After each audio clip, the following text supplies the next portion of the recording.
Hodúr. To bolo zbytočné strieľať z tejto vzdialenosti. Hodúr sa musí teraz rýchle vracať. Pozor, nie je to postavenie mimo hory. Vahala je vonku z brány. Výborne. Výborne, Stano.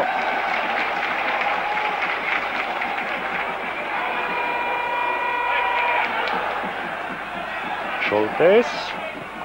A jeho center. Takáč, výborne, perfektne Maroš.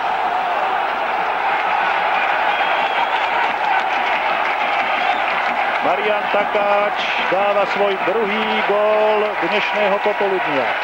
27. minúta.